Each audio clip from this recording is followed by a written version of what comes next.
Whether you've been using an iPad for a while now or you just got a new one, I'm sharing some essential settings and tips to boost your iPad experience.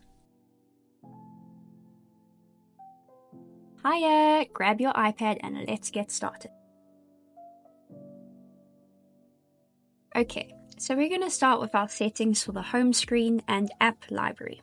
So I don't use the large app icons normally, but it's up to you if you'd prefer that look for your home screen. When it comes to where your newly downloaded apps go to, if you want to keep your home screen quite clean, then you can select the app library only, so that your newly downloaded apps won't just appear on your home screen. And when it comes to your dock, you can show your app library in your dock, which is what I personally have, and then I've turned off the suggested apps in dock and the notification badges, as this just keeps the home screen a lot tidier. Besides my app library, the only other things that I have in my dock are a couple of shortcuts that I've created. In my App Store settings, I have disabled app downloads under the automatic download section, and this just means that any apps you have downloaded on other devices don't automatically appear on your home screen. You should keep the app updates enabled and keep the in-app content enabled as well, so that the content is downloaded in the background before you first open an app. Definitely turn off the in-app ratings and reviews, because that is really annoying when you're working on an app and you constantly get asked to review it.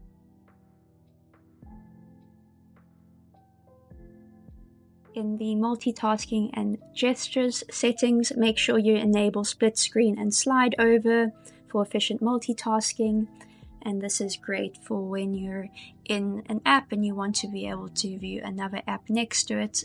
So as I'm showing here with Safari and Notes, you can then also resize the screens by pulling over this icon here. You also have the option to drag in other apps into the split view, which can also be very useful. And then when we're in the slide overview, we can also move the app around, we can hide it, and we can then pull it back onto the screen when we want to use it again. When you have the picture-in-picture setting enabled, you can easily listen to your favorite YouTube playlists whilst using other apps. When you are signed into your YouTube account, you can click on the two A's at the top left hand corner of the screen, and then you can select request mobile website. From here you can increase the size of the playlist, for example in this situation, and then on the top left you can then click the picture-in-picture mode, and this allows you to exit the website and still listen to your music whilst doing other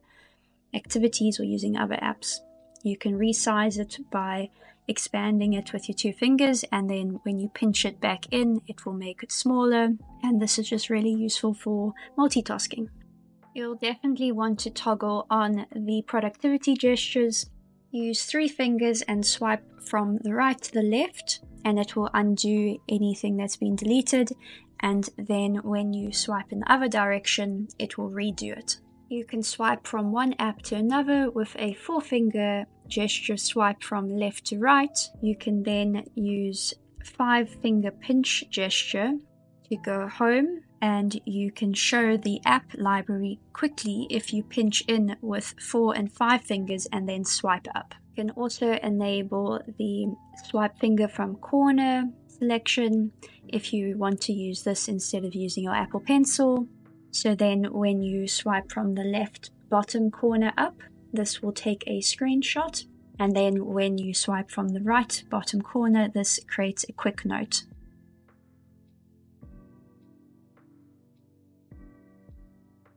Swipe down from the top or hold down Command Space to access the spotlight.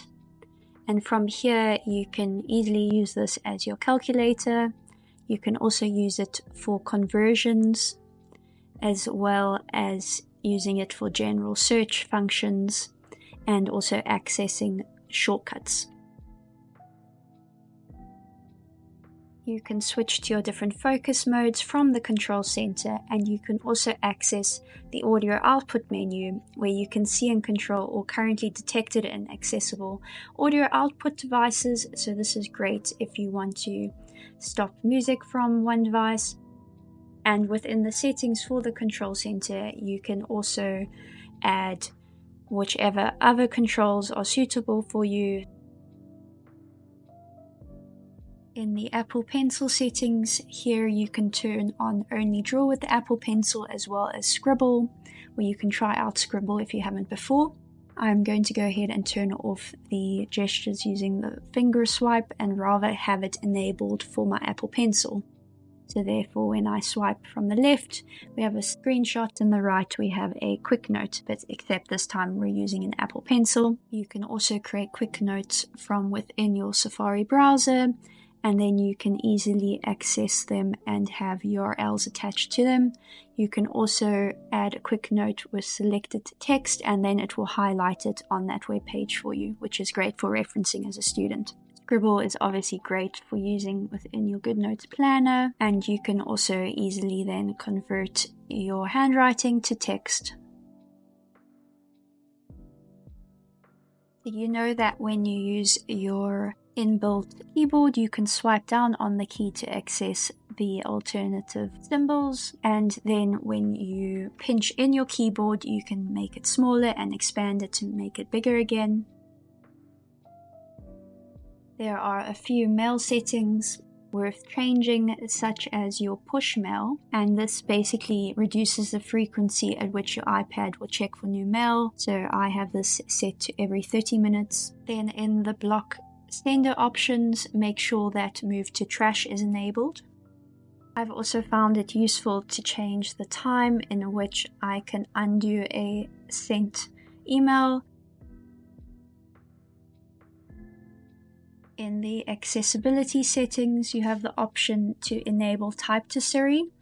So when you push the home button or the side button to activate Siri, it will bring up a keyboard where you can type in a command to Siri. So if you're in a situation where you don't want to use voice commands, this is then a great option. In the spoken content settings, I can enable speak selection and speak screen, which means that when I'm in my notes or on a web page, I can actually select the text, and now there's a new speak option in the contextual menu. I would also suggest turning on the speech controller for easy access, as well as going to the voices and choosing a voice that you prefer to hear. Make sure to turn off notifications when you share your screen. Firstly, you can go to the battery settings and enable the low power mode. In the Safari settings, you want to toggle off preload top hit, as this will drain your battery life.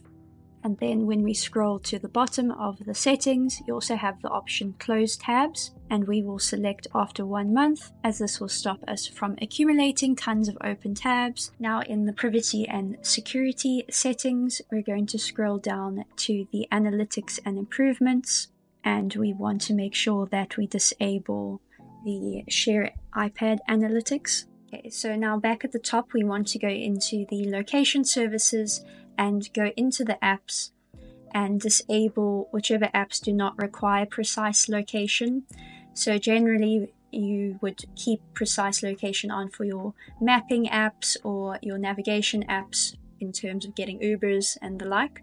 Otherwise you can go in and select to disable precise location or choose to use it whilst using the app. Okay, so we're going to scroll down to the system services, and we're going to turn off all the ones that do not require location.